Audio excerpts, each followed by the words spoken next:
Hey, hey, hey, what's up? It's another episode of OTI, and I'm here with Calliope and Laura. We're missing Tiara today, but hopefully she's with us in spirit, or maybe she might join us a little bit later. But we got a couple of funny and not so funny topics, but we're going to talk about both of them regardless. But let's start saying hi to our other beautiful ladies that are with us today. How's everybody going? How's everything going? Not everybody going, but how's everything going? Everybody's going. We're going. I'm having a great weekend. It's the first weekend, I think, in literally 2 months in Maryland that it has not rained. So I am soaking every single minute up this weekend without my kids. So kid-free and sunshine. Nice. Oh, and it's summer. Yeah. Are you gonna get some outside time in? Do you go outside and like sit in the sun or like go someplace and get active? Yeah, I mean, this whole weekend is pretty much just was like girl time, sitting out on a patio with some drinks, which I'm getting ready to do after this. A winery later, which I don't know if I'll go to that. There's too many kids at wineries. That's a whole nother topic. I don't really like wineries. And I do not come here to go to the club. Right, yeah. A couple walks outside, some house stuff, just enjoying my kid-free weekend. That's always nice to have a break and do stuff, for yourself. Yeah, hell yeah. You need it. Yeah, for sure. Clive, I know you've been kid-free too. I have been kid-free, and I've just been working. I've been working, and hitting the ground running, while she's gone. I'm like, okay, I can really focus on working and not having to stop to do drop-offs or pickups and be like, oh, I've got to feed you. Like, I'm eating at like 11 o'clock, and I'm like, yep, well, I'm good. So it's been nice. It's been a nice break, but today I am going to try to relax. Just take it easy today. Good. What Sundays are for. Yes. Do some. I got to go to the grocery store. So not too easy, but, I'm doing another shift of Amazon like at 2:05, but after that I'm done. I'm going to go to the pool and barbecue or something. I don't know, but. Oh, yeah. Take a nap, actually. And then I really want to start watching Queen Charlotte. I decided to start last night, so I'm going to start today. Oh, so nice. I can watch Bridgerton. I started another show that's pretty similar to Queen Charlotte. It's a Netflix original. It's called The Empress. Okay. It's pretty good. Pretty good, too. It's pretty good. Another period piece, same period, same time period? Yes. It's not a Shonda Rhimes, is it? Nope. Okay. But they definitely were inspired by Shonda Rhimes. I like how she does, like whoever writes for her shows, like they did good. Like I watched the first episode of Bridgerton, the first season, and I was texting last time, I'm like, this show is funny as fuck. Like they're very funny. The way that they put in the societal concepts are really, really clever. I'm like, oh, really that was smooth. I was pleasantly surprised because I don't normally like that period piece, but they did a really good job with it. I was really impressed. So I'm going to keep watching and see how the next I'll have to check it out. Better. Yeah. I didn't even, I was like, I've heard about it for the last couple of years, and I was like, I don't know. But then like everyone starts talking about it because the new season's out, and I'm like, well, everyone is really enjoying it, so maybe I will too. So. And then your bestie texts you like, Bridgerton is good. I'm like, all right. If she likes it, I'm gonna probably like it too. Oh, you guys got me. Laura.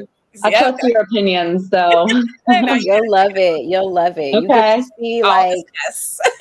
Because in the time period shows, a lot of times it's like the male perspective and the male viewpoint. Well, this one is from the women and the girls. So the young girls that are marrying off at maybe 14 or younger, gentlemen callers, being out into the world and out in society and being dated off to like men twice their age, three times their age. So not giving away too much, but like she really like told dude like, yeah, when I was like 5 and you were like a student in school, and he like did not pick up on it at all. He was just at all. Yeah, I was just like, okay, she knows he's not it. Like not trying to get with him just because he's like old and established. He's like, nah, I do not like you, fool. They wanted love. Yeah, it was okay. So let's go ahead and get into it. The first one is the more serious one, I guess we could say. So we'll go ahead and run this clip and then we can talk about it. Hard being old and ugly, bro. Like, I am not getting prettier by the day. You know what I mean? Gotta be a better person because I'm not attractive. But then that's really hard. Like, oh, I gotta text you back right away. You know what I'm saying? I gotta put down the video game and text you back right away because I'm unattractive. Man, that really takes away from who I am. Sorry for the jump scare, guys, but this man is actually opening the way for us to discuss something important, which is men hitting the wall.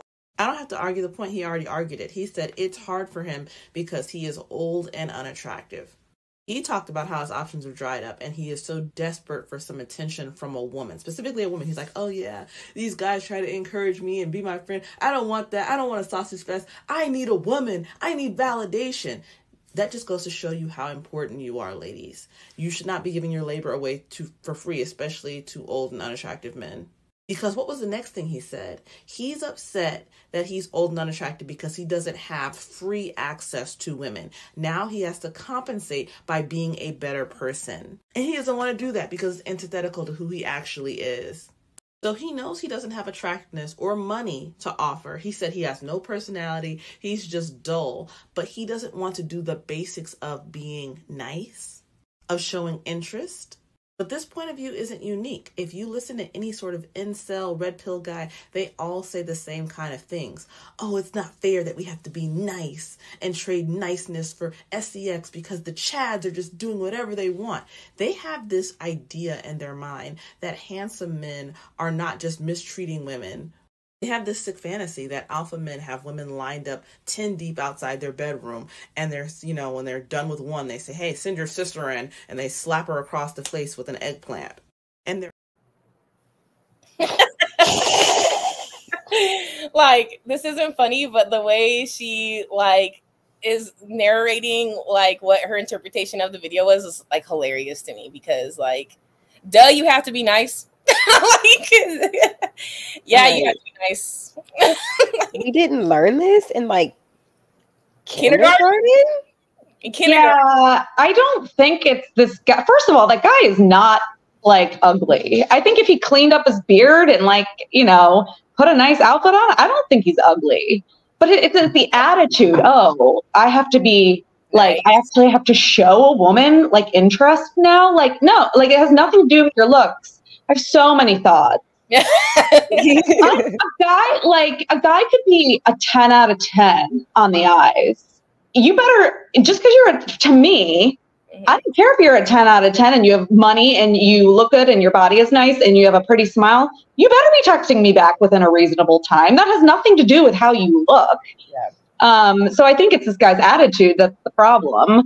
But even so, old, ugly guys, they might not be able to meet women on a dating app or something because, it's all just superficial. But when you're older, that's when you feed off people's vibes and if they're respectful. And I don't know. I know that's 7 thoughts in one sentence, but this guy is not it. He's not going to find anyone if he's going to not want to put his video game controller down to text her back. And it seems like he probably doesn't have good hygiene, honestly, because that's important, at any age.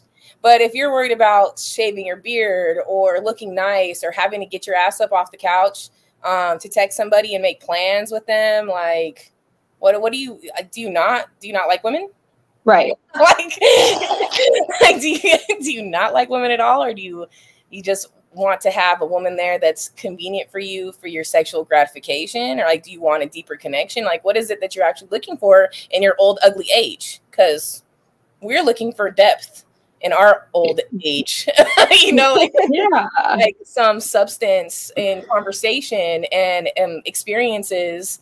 We don't want to sit there and play video games if we're supposed to be going out on a date or if this is a romantic connection. What is it that guys expect from us as adult women that they didn't get during their teenage or formative adult years in their 20s where their brain was still forming? I don't, you know what I mean?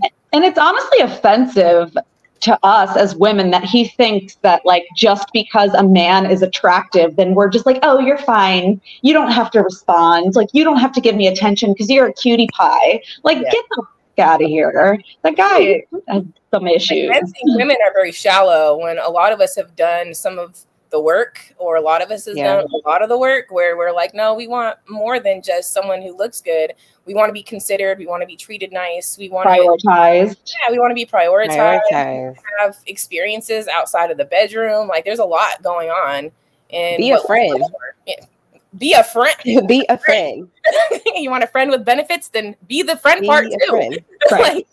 Because let me tell y'all, the benefit is not in the sex. That's not the benefit.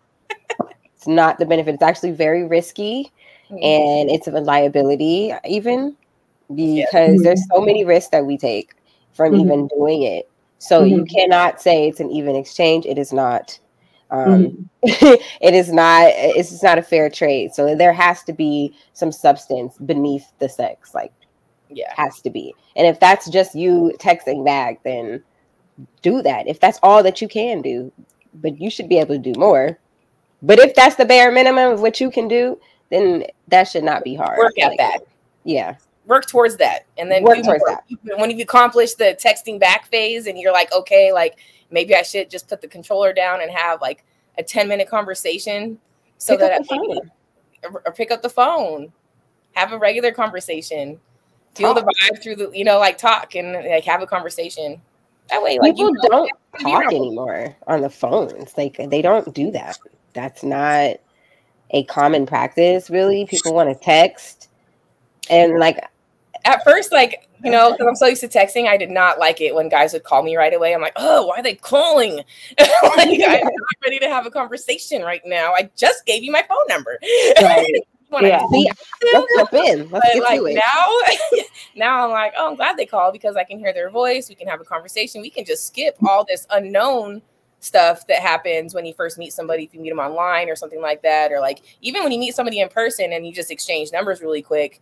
Like, let's get some of the stuff out of the way so that we don't waste precious time, like really not doing any of the laborious getting to know each other and just like really dive in. That's where I'm at anyway. So like recently I gave this guy my number and it was like from Facebook dating, and he called me like right away and I was like, and I like declined it and I was like, no, call him back.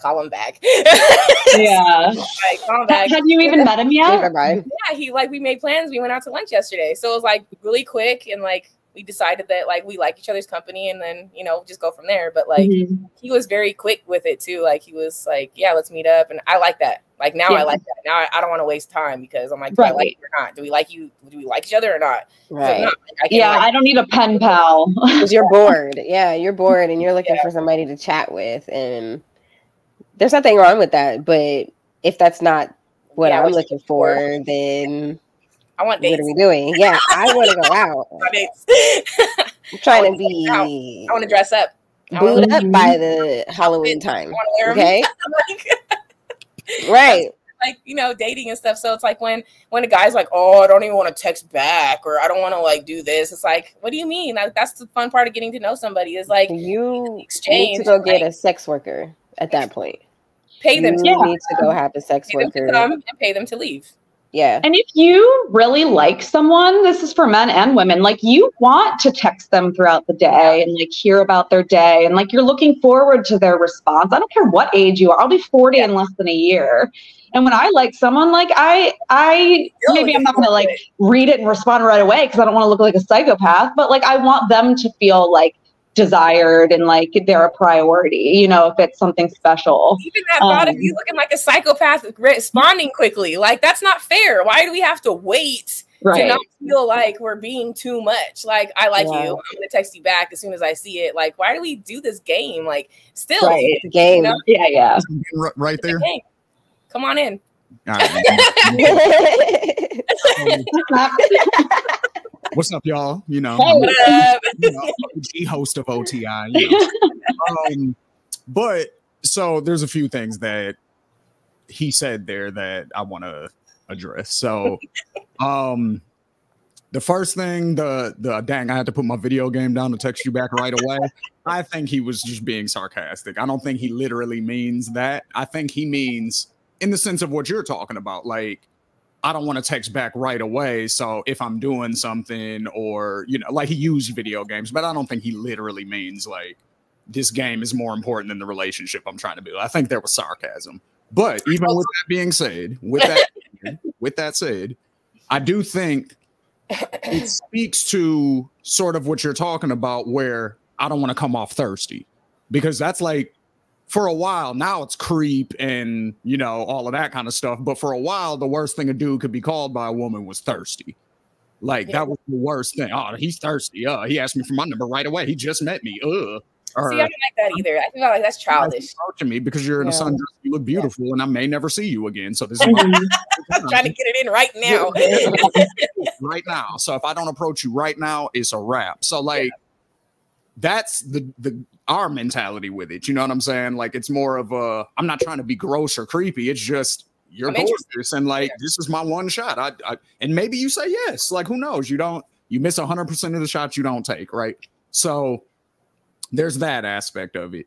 Then I would say some of the language gets a little confusing, and this is where, please explain to me where, and this is where I think he's coming from as far as the attractive side of it, right? Because now I think a lot of times it's also coming from a place of hurt where maybe I liked a girl at one point or a woman, you know, whatever the age is, right? You know, whenever this hurt happened. And I caught myself being nice to her. You know what I mean? I'm doing all of the nice guy stuff. I'm opening doors. I'm trying to, you know, what's your favorite snacks? Oh, I'm just going to give you snacks on the regular because I know you like them. And I'm not necessarily asking for anything in return other than your attention. But you don't want to give me your attention. But then I see you with the guy that all the other guys know is an asshole, but you like him. So then that leads to this thing where it's like, oh, girls like assholes. So being nice doesn't work. So let me do the opposite thing. And then that typically doesn't work either. But you may have seen examples of it work. So you think that's what it is. Yeah. Being nice works for a nice girl. I can tell you that. I feel like also this is where it gets confusing, is because I've had many conversations with women of all different backgrounds and, you know, different relationships, whether it's coworkers, close friends, whatever. And they all say, well, guys are only being nice because they want one thing. So then guys feel like, okay, well, it's a lose-lose. Like if I'm nice to you, you think I'm after sex. If I'm mean to you, you think I'm trying to do the negging thing. You know what I mean? Like, so how do I win? How do I It's the consistency, though. It's the consistency. Like if you're going to be nice, you have to continue to be nice and do nice things for the duration of the time that you're interested in that person. And maybe some women just think you're full of shit. That's their prerogative. But like, just like guys have their trauma. They but a long time ago, and they still feel that every woman's going to be like that instead of evolving with the women that they are interested in. Because we have evolved. We want nice guys that are actually nice and not just acting nice. We want someone who's kind-hearted and who considers us and who is on the same level as us when it comes to like the type of partnership that we're looking for. We don't want someone to be fake with us to appease us just so they can get us in bed. Like that's not it. But that's what a lot of guys end up doing. And we see that time and time again, even as we're evolving and healing and doing the work and still encountering these men that like are fake with it. Like, and the more you heal, the more you see it. Like you can see through that shit with people, with men in general, like when we're dating.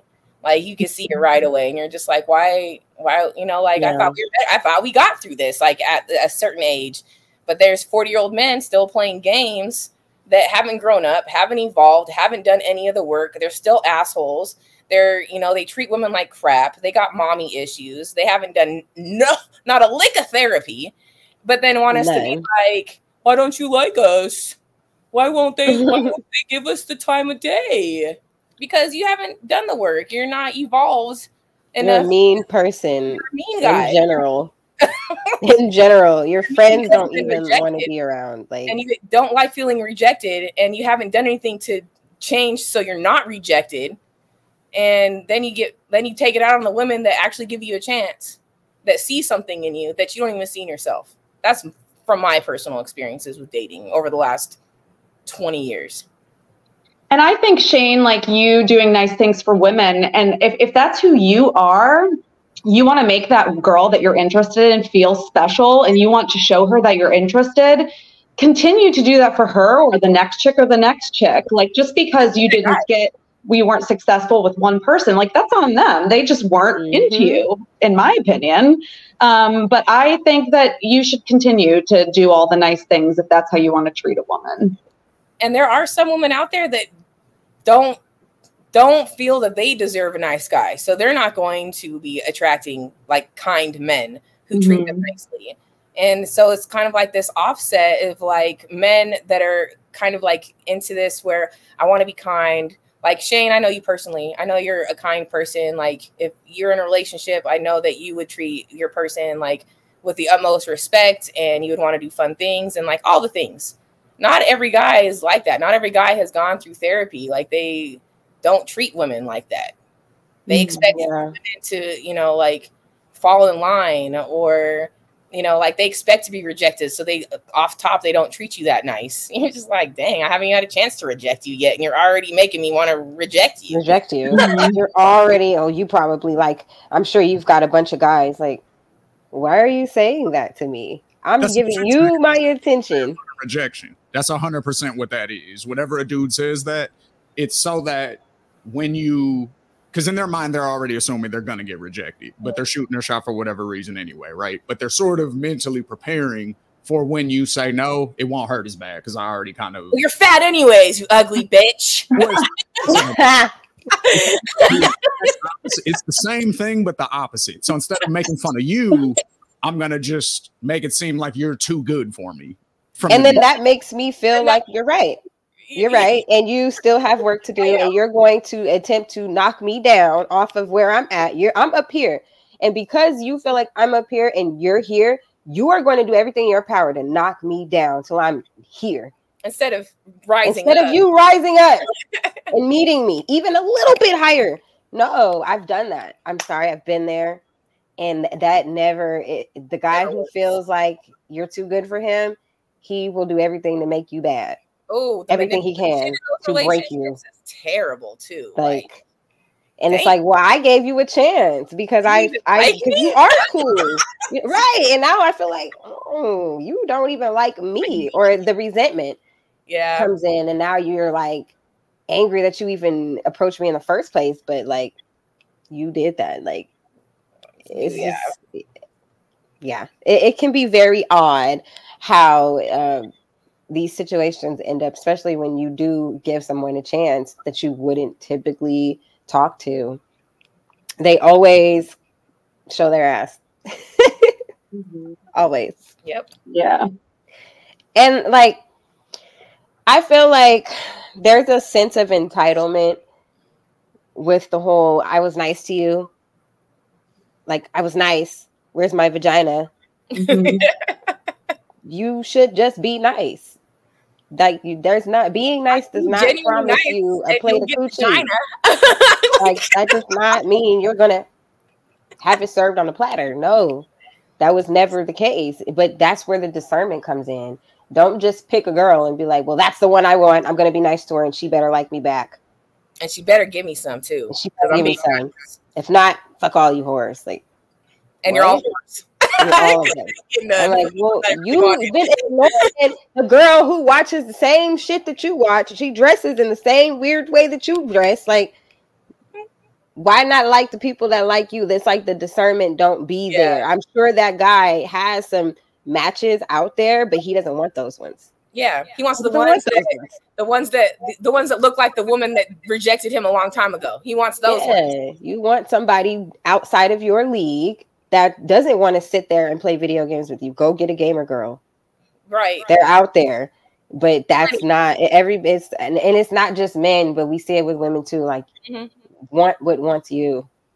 Want what wants you. It's so much easier to like who likes you and just know like yourself. Or like yourself. Love yourself. And then like use your discernment when you attract certain types of dudes. And then you can say, no, I don't want this one, or yes, I do want this one, because you're attracting whatever, and you're able to say, no, I don't, or yes, I do. Yeah. Because ultimately, it's up to us who we give our vagina to and who we give our time to. So it's us too. I have to say that it is us too. It is us too. And I will speak on that because Shane brought up the point of like the girls liking the asshole.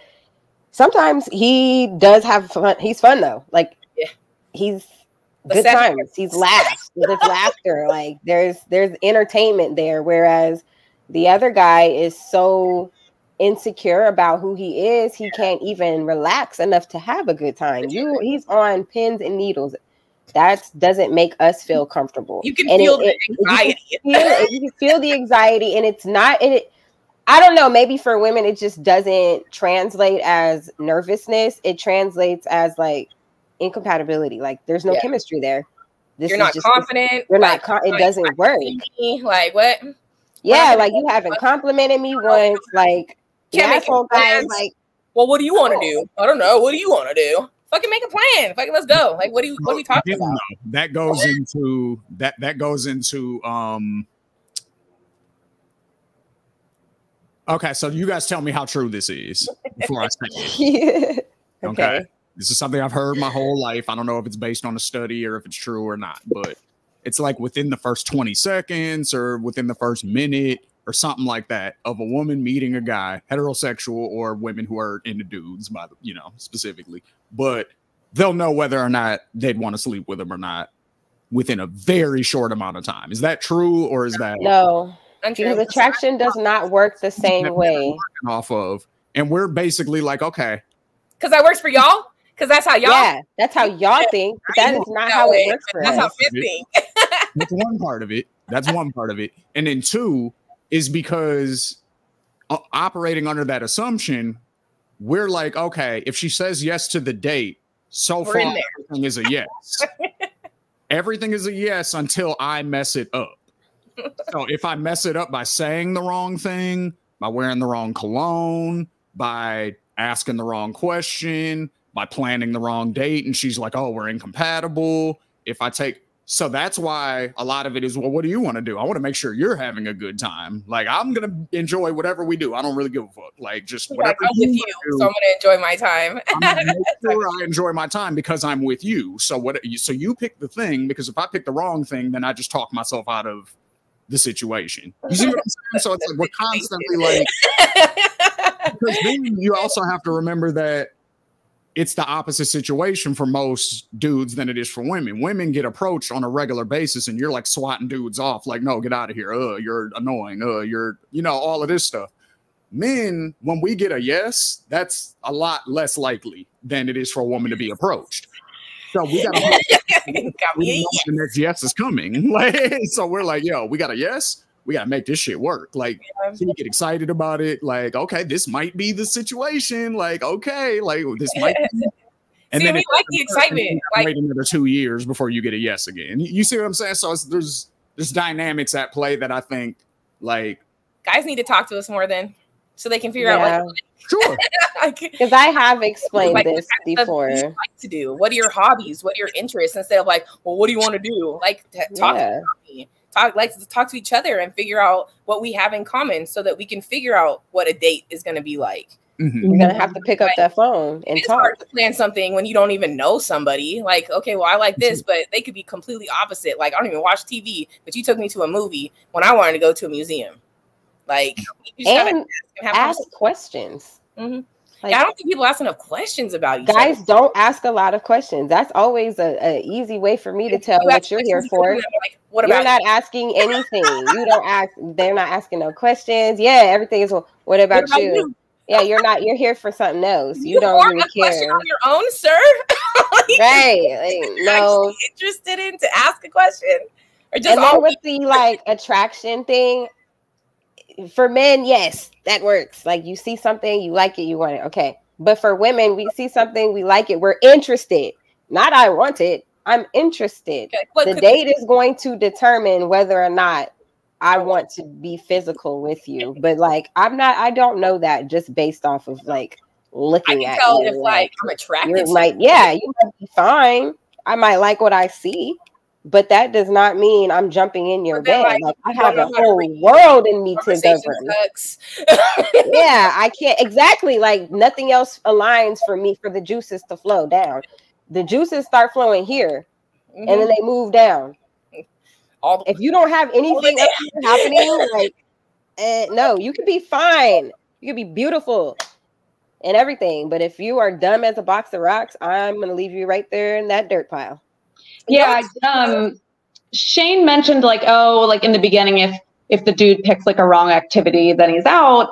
I mean, that's just dealing with a shallow woman then. Like, I think that if a woman really likes you, or it doesn't matter what you're doing. And for me, I don't like activities the first couple dates. Like, I'll do it if that's what they want to do. But the best way to know if someone is right for you is to sit across from the table with them and have a conversation, because that conversation's got to flow. You got to have some depth. You got to be interested in me. And yeah, dates are fun and mini golf and hiking and all the things, but it's like, you don't really get to know someone doing that. Like, I want to envision a future with someone, and I want to, when I'm 80 years old, still be able to have an intellectual conversation with you at dinner, and also have fun and do the fun dates. So, yeah. Shane, if a girl's getting rid of you just because you picked the wrong date, she wasn't. She wasn't. Yeah. Speaking from personal experience with all of these, like a lot of this is, you know, stuff that I know people have gone through, or even just things I've seen on the internet. Like, I'm sure we all saw the Applebee's date thing or wherever. Like, you see what I'm saying? So it's terrible. Like the Applebee's date. I didn't see that. Cheesecake Factory. It was okay. That was fake. I'm pretty sure. Like they made it up. It was a skit, but they didn't present it that way. And the outrage that followed lets you know that that's not a one-time thing. Other people have experienced similar things. So that's the only reason I bring it up. That's when the discernment comes in. Are you dating someone that's in your league of your interest, or are you trying to date somebody who you know that you cannot satiate the type of dates that they want or the type of lifestyle they want to live with their partner? Because pity dates are real, guys. A woman will accept your date out of pity, especially if you've been asking. She's like, okay, I'll go out. I bet you she's in the group chat like, girl, he has been asking. And her friends are like, well, just go. Just see. Just give him a chance. He might be cool. This may be the love of your life. Her friends have talked her into it. And she went. Wants to go to STK, and he took her to Cheesecake Factory. Cheesecake. Like, she already gave you a chance, and you already showed her. Yeah, see? I knew it. I knew this guy wasn't it. Like, no, I definitely believe dates exist, but you gotta know. You gotta ask questions. Yeah, asking I questions. Definitely believe in giving guys a chance, even if I'm not feeling it right away. Having like a date if they ask you out on a date. But personally, if it doesn't vibe on that date, you're not getting a second date. Like for me, I have to have it with you pretty quickly, like a connection. I'm not gonna like go on 5 dates with you before I figure out if I like you or not. Like, that's me. Other women might develop a connection over time, and that's their thing. But yeah, I definitely would go on dates with people even if I wasn't interested, but definitely not a second date if I wasn't. Yeah. I do got no date too. Question for everybody, because we're talking about dating and stuff, but what about, because there's 2 different movements kind of going on. Jordana, you actually sort of introduced me to the woman side of it, which I didn't know existed. The men's side of it is called MGTOW, which stands for men going their own way. And it's essentially a group of men who have decided that dating is not worth it. Relationships aren't worth it. They've completely checked out. They're like, they want nothing to do with women outside of whatever. Once again, men copied women.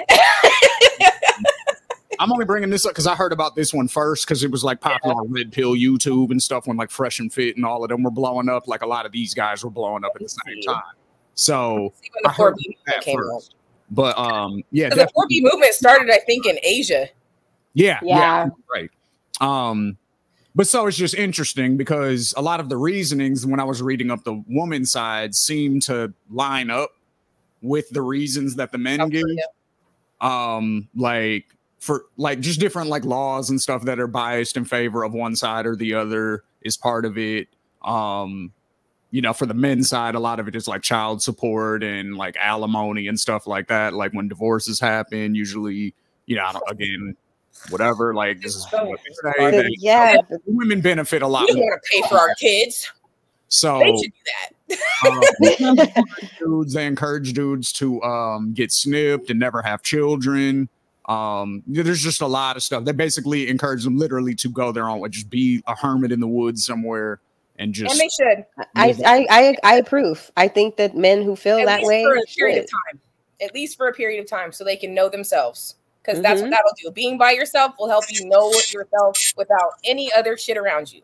So men need that. It's like a heat. You have to face yourself. So speaking of women's side of that, though, because I didn't know that that existed. I didn't know that there was a group of women who were just like, not lesbians, just because like that, but like women who just chose to check out of relationships with men. Like, definitely speak on that. That's interesting. Well, because a lot of women see like it was all bullshit to begin with. Like, you know, TikTok really became a space for women to tell their stories. So many women from so many age groups are telling their stories, and we're all kind of seeing this shit has been the same forever. It's always been this way. And I love how we started the episode talking about Bridgerton, and it's all coming back full circle. All full circle. Because it's been the same way. Women have always just been a tool. We've always been looked at as a tool.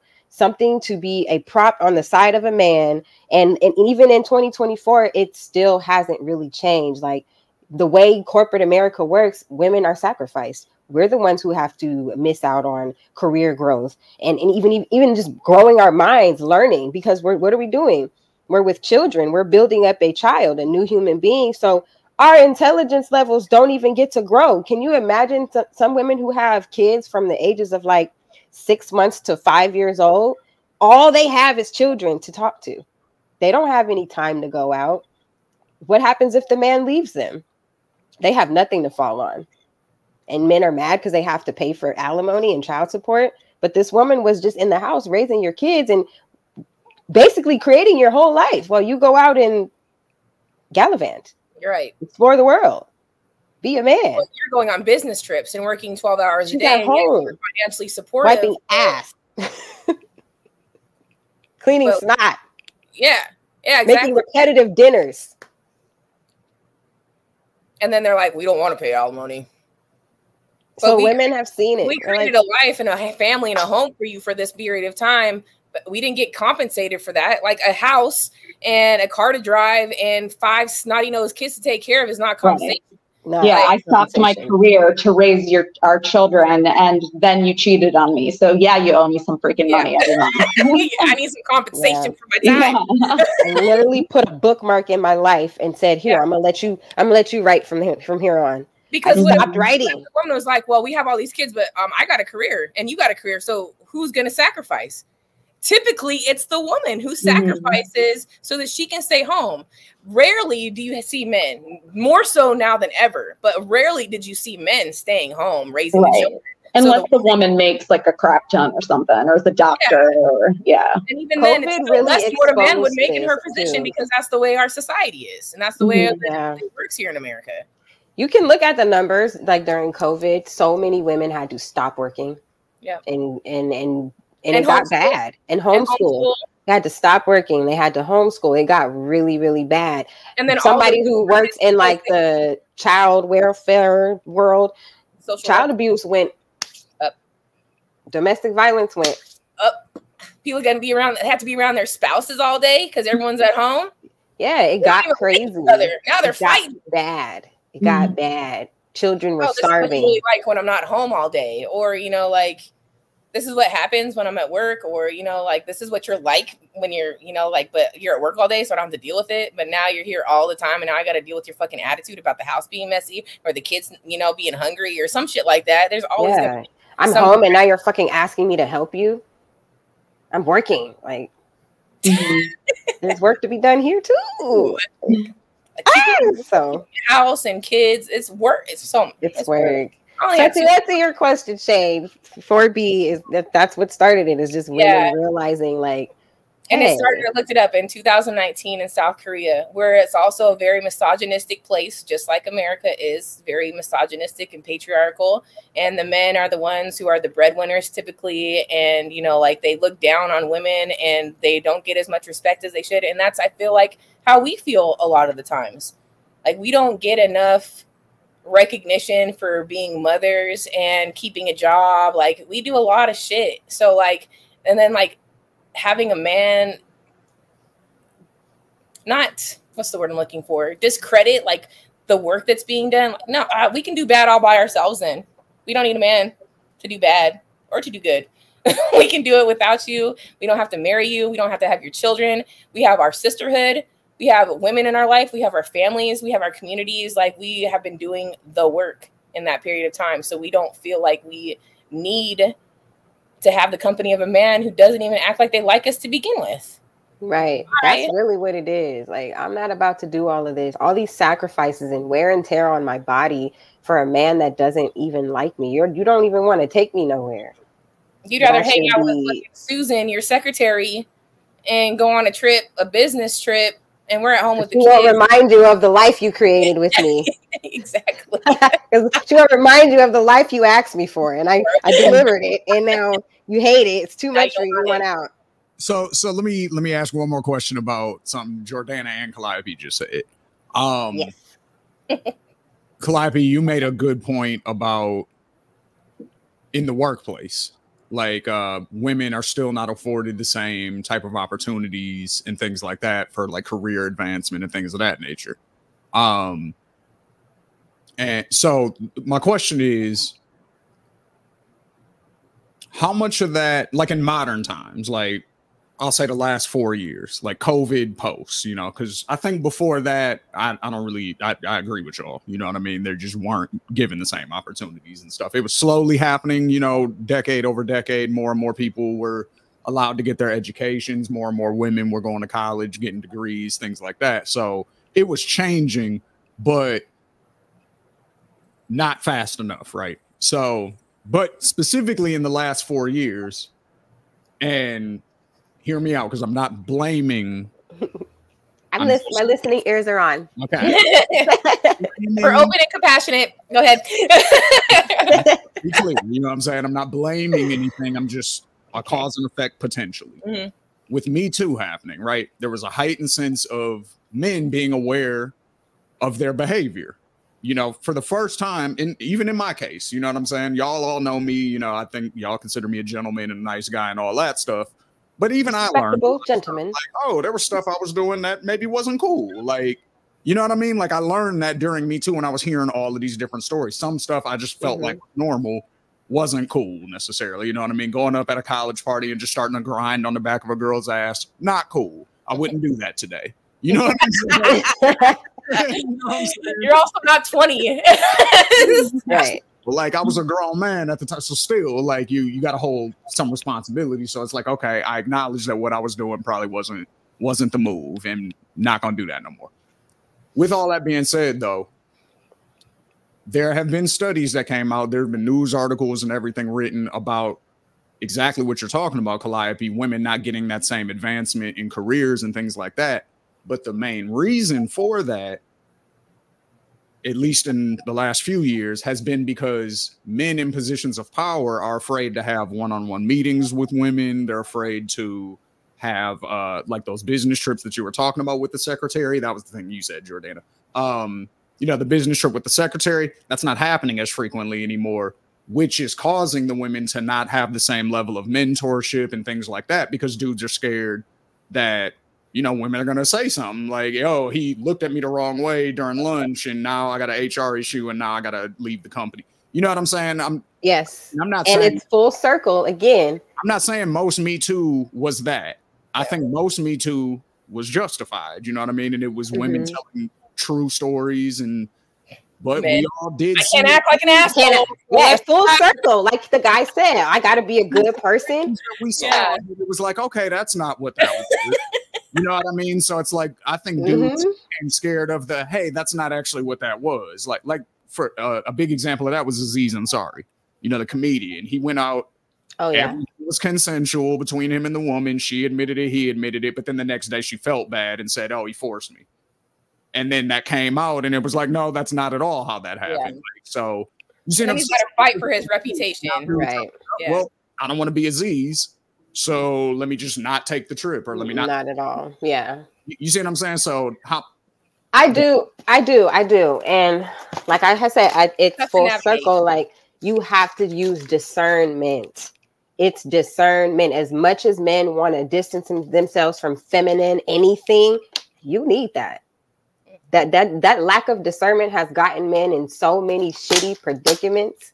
It's like they're blind so many times. The hair and the eyes and the lips and all this. Just do you want somebody saying it to your sister? Yeah. Don't say it to her.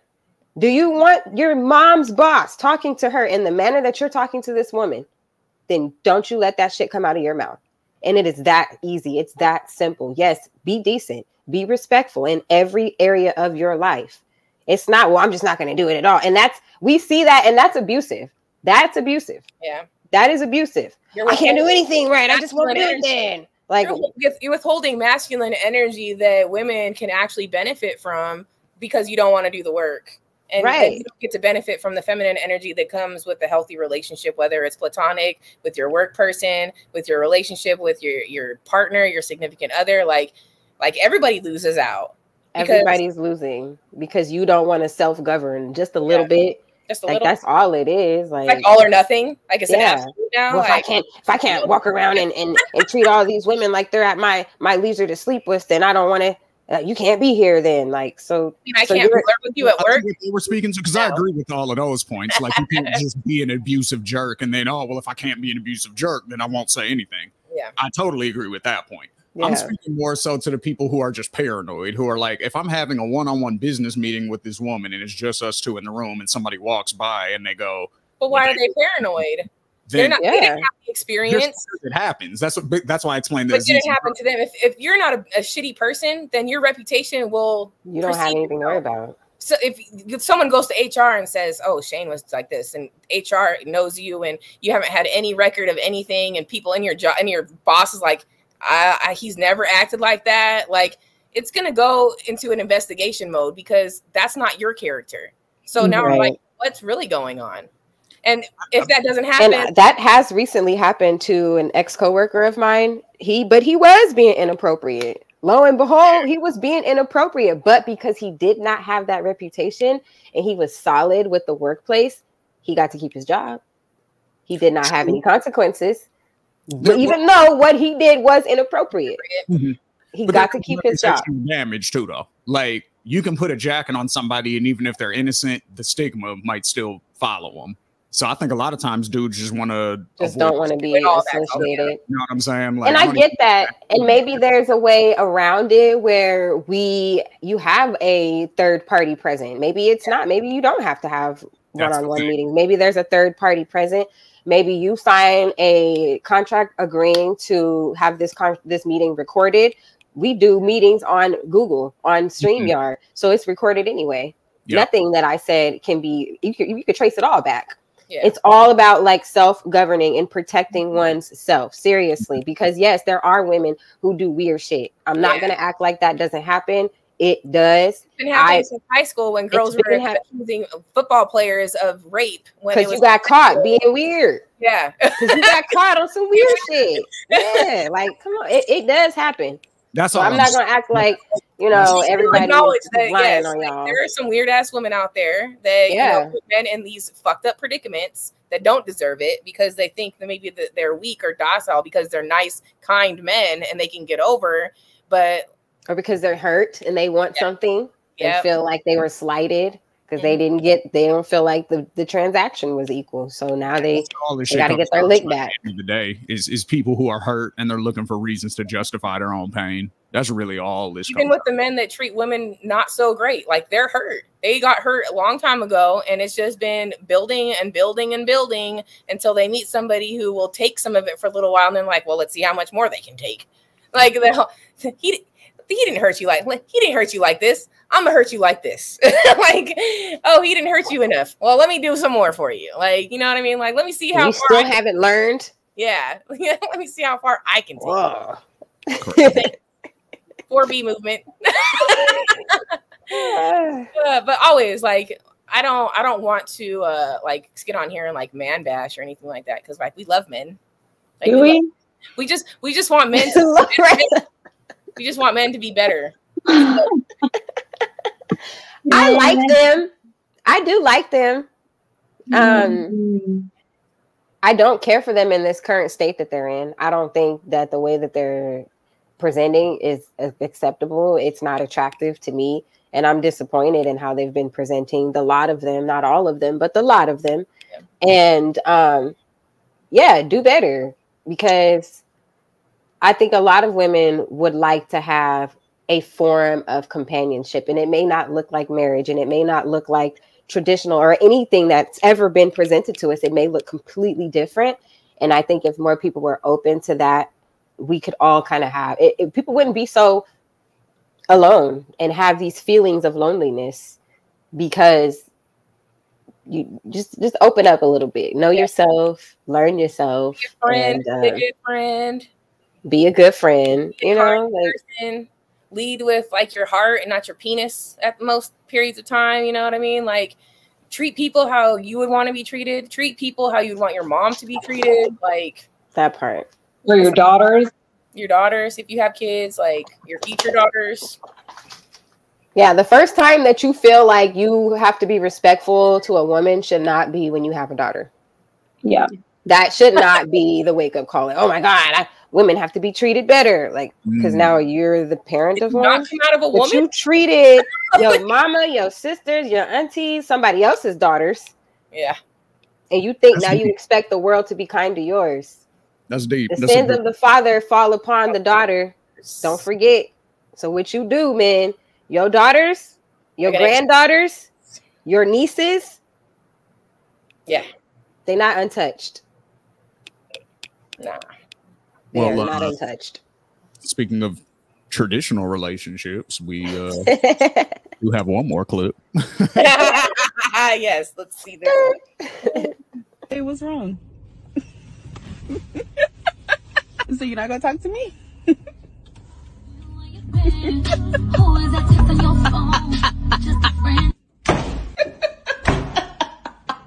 you don't think I'm cooking tonight. Oh my God. Eat some ramen noodles while I like it. I did not do that. Babe, what's wrong? Oh, nothing. Are you sure nothing's wrong? You know what? I find it real funny that The shit that's funny is like when she's like, I don't do that. And I think she was talking about taking the chicken out of the freezer and out of the sink and putting it back in the freezer. I wouldn't put it back like, in I the wouldn't do freezer. that.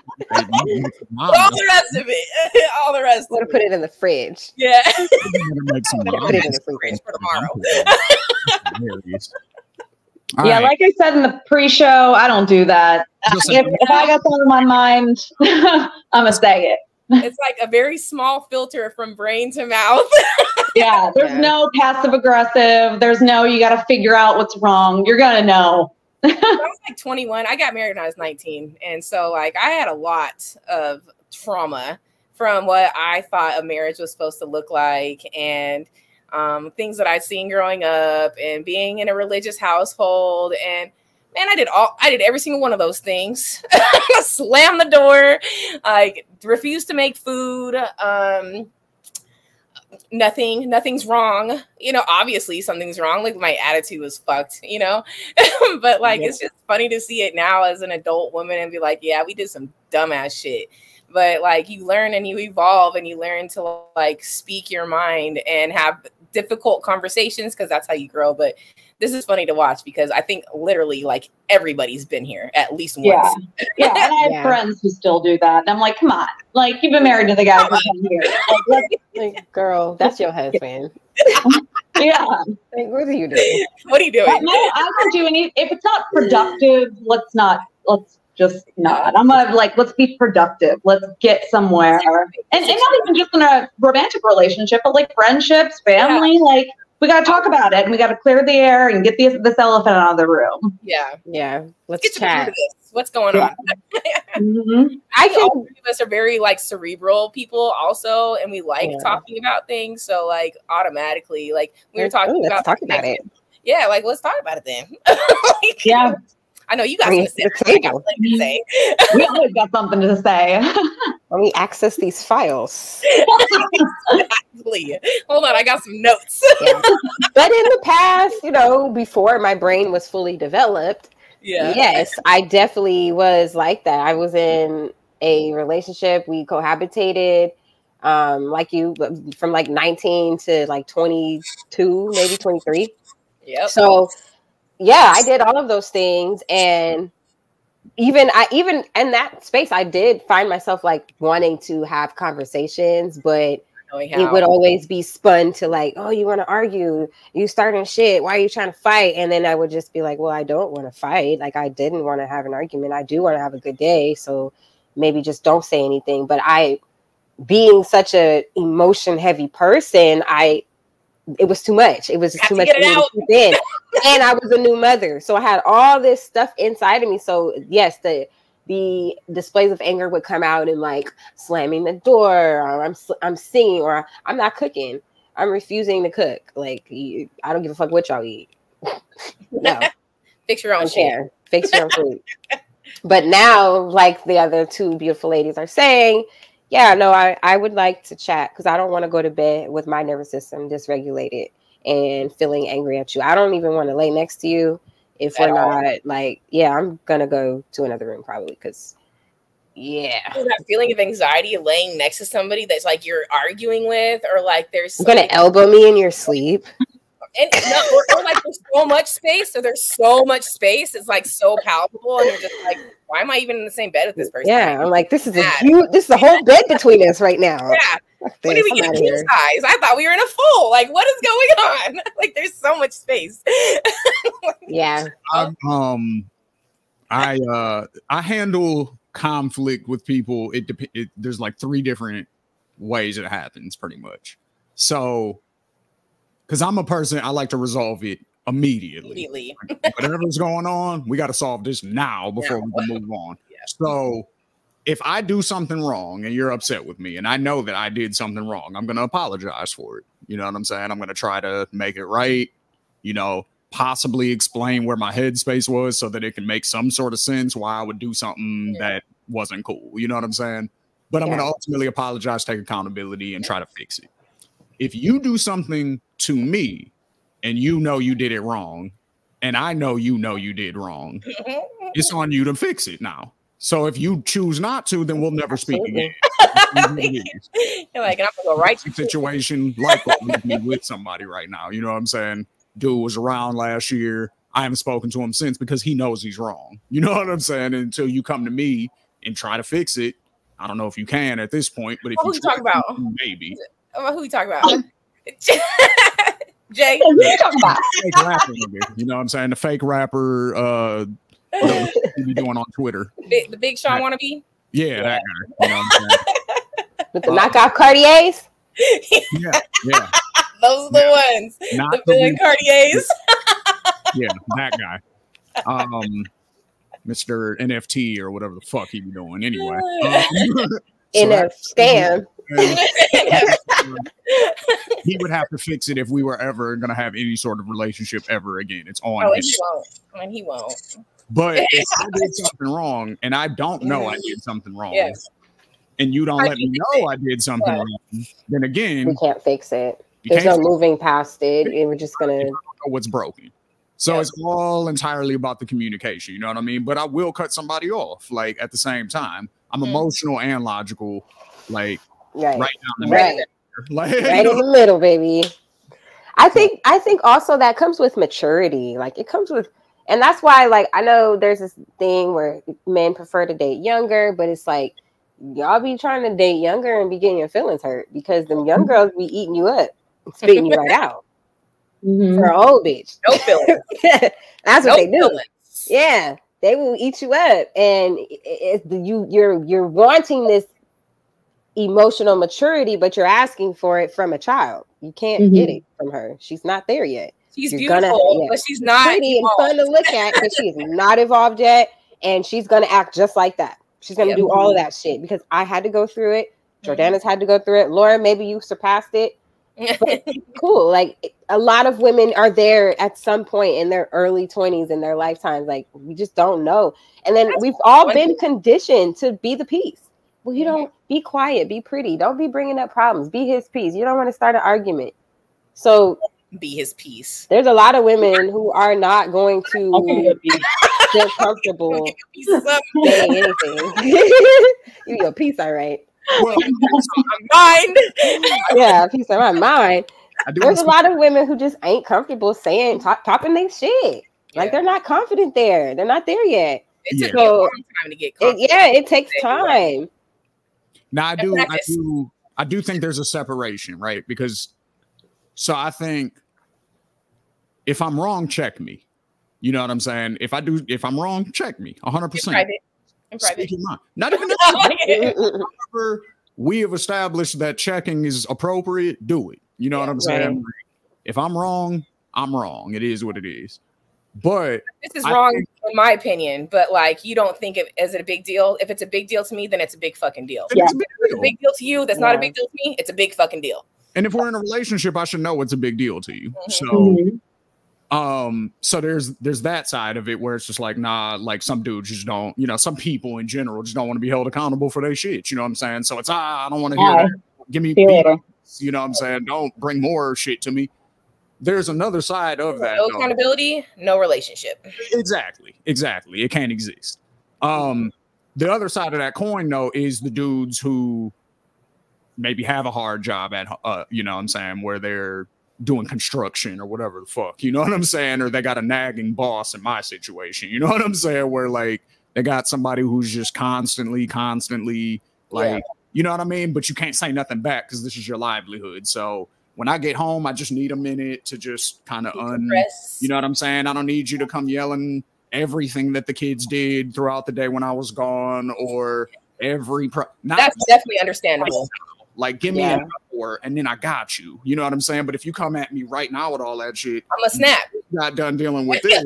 Now I got to shut down and now I'm emotionally unavailable and I'm all these things. When in reality, I'm just like, yo, just give me a minute. Like overstimulated. You know what I'm saying? Like, I think that comes from both partners being overstimulated because in the same sense of you coming home from work being overstimulated, she's been in the home with the kids caring for every task that needs to be cared for. Or at work and then got the kids. So now she didn't even have that hour to decompress either, before switching hats to being mom. And then you come in and it's like, damn, I want to take both these hats off here. Take these hats. I'm done. I used to go in my house. You take the hats. I'm going to Target and leave my kids. I used to leave as soon as I got home, I would have to go from work. I was working at Bank of America at the time. I'd leave Bank of America, go to the daycare, pick up the kids, go home, and I would go straight to my room and shut the door. I'm like, give me 10, 15 minutes. Yep. I'll make you a snack, but I need a little bit of time because what I was really doing was rolling up a blunt and smoking because that was my. Like, give me a second. What the fuck was today? Like, they be whipping ass sometimes. Like, whoa, this was hard. This is a lot. It sucked, man, because I was like taking inbound calls all day, and it was like during like the 2009, 2010 when we had like the whole recession crash and like the housing market, and I was getting calls all day long, and I was just like, I don't want to talk to nobody. Like, I don't want to hear nothing. I want silence. Like, and having two little boys that are active and rambunctious and like want your attention, and they want to give me hugs and be up at neck. Oh my god, I'm like, no. Like, I can't. Here, this being the call center capital of America, damn near everybody works in a call center in some capacity, whether you're, you know what I'm saying, a quality coach or you're an agent or you work for a call center, most likely if you live out here in some form or fashion. For sure. So yeah, like that was an issue for me for a while. Like, when I would get off work, especially when I was an actual agent and I was like having to take phone calls for 8 to 10 hours a day. I'm like, the last thing I want to do is have a conversation about anything right now.